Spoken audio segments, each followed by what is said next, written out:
But I want to start this show by looking back at the big news we got over the weekend. The David Jiricek drama has finally come to a close. The Minnesota Wild made the offer. The Columbus Blue Jackets finally have moved on from the 6th overall pick from a couple of years ago.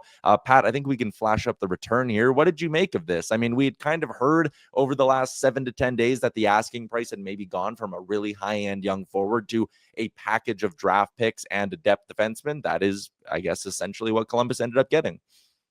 Look, I want to start this by saying beauty is in the eye of the beholder. And what I mean by that, Tyler, is, Jarmo Kekalainen felt one way, Don Waddell feels a different way. When you have a new general manager, they don't have the attachment level. Their job does not depend on the development and the way a player performs that was drafted by the old regime. There's just not that level of attachment. So, I think this is a home run for the Minnesota Wild, because I think the juice is totally worth the squeeze. I think the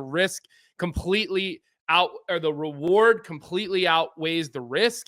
You're talking about a first round pick that's likely going to be in the bottom 10 or 12 if things continue to move along for the Minnesota Wild, who sit, atop the standings right now. And so I like it. And I heard some reports out there that there was potentially 2 first-round picks offered. I'm not sure that I buy that report.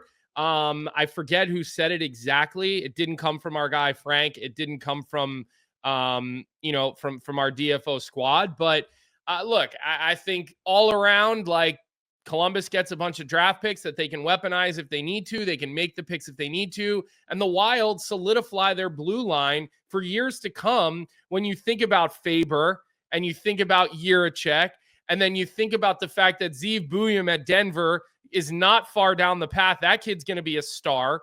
Okay, you've got Brodin, who's got some time left on his contract, right? Like, all of a sudden, you're starting to see how this is going to look for a couple of years, Tyler. And don't forget, you've got Brock Faber signed long-term to a very reasonable contract.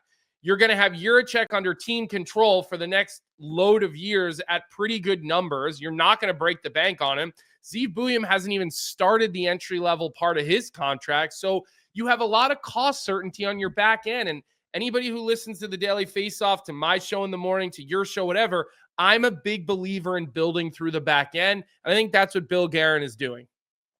Yeah, I think this is an awesome fit in Minnesota, even when you just think for the next decade, if you can have Faber and Jiricek as your top 4 on the right side, you're in a really, really good spot. And that, again, protects you from a guy like Jared Spurgeon, who's been so good for them for so long, but he's going to age out eventually. He's 35 years old. He's got 2 more years left on that deal. The injuries have started to stack up for Spurgeon as well. Jonas Brodin's now on the other side of 30. Like, I like this move to kind of go, okay, maybe right this moment, you don't look at Minnesota's blue line and be like, whoa, they really needed like an impact defender like Jiricek, or a guy who could grow into that, I should say. But for them to go out and just have the foresight of like, okay, let's do this now and just continue to extend our window down the line, I think is very, very smart. That blue line, like you said, Zeev Buium, another guy, Carson Lambos, is playing in Iowa right now. He's a former first-round pick. Like, all of a sudden, they have a lot of assets. And here's the other thing, Colby. Even if you get to a point, let's say in 2 years, where Jiricek has exploded and Faber's still good, and then maybe it's Lambos and Buium, man, you can always get a lot for an established, good top 4 defenseman. So if you then have one of these assets and maybe you need scoring or you need this, you need that, it is very, very easy to find value for defensemen. Yeah, I think this one's going to work out in Billy Guerin's favor. I think Billy Guerin continues to buy himself time and manage his team with $14 million in dead cap money that comes off after this year. We know a lot of that's going to go to Kirill Kaprizov, but he already makes 9. They've already got 9 on the books for him. So what are we talking? Another $4 or $5 million a year. The increase is coming. Bill Guerin, there's a reason he got picked to lead Team USA the next couple of years. He's doing a really, really I'm trying to use the correct word here. He's a surgical job, in my opinion, of being good now, maybe not being a contender, but also planning for the future. Every move seems very methodical and intentional and like thought out. There's nothing that just seems like a very quick, like, let's jump on that and do it, or like living in the moment type thing.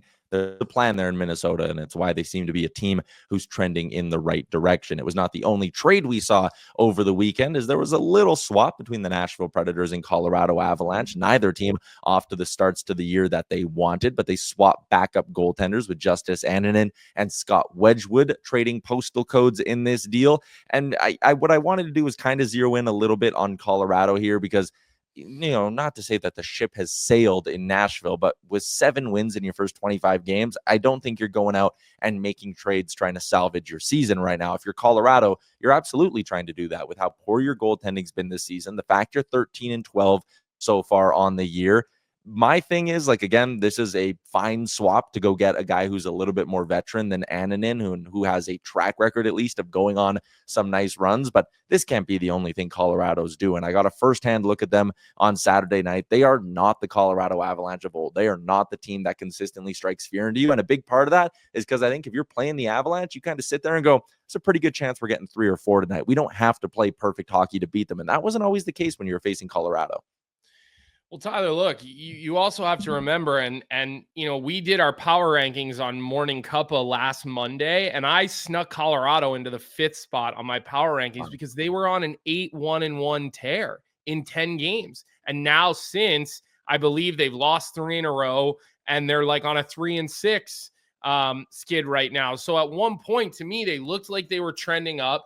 Valeri Nichushkin is a difference maker for them. They are a different team when he comes into the lineup, and they're still certainly missing some important pieces of guys who got off to good starts this year. They've dealt with some injuries, but for me, you look at the way that they are mismanaging the puck, and when you have goaltending problems, and you and I have talked about this for years with Edmonton, when you don't have a star goaltender, you cannot mismanage the puck.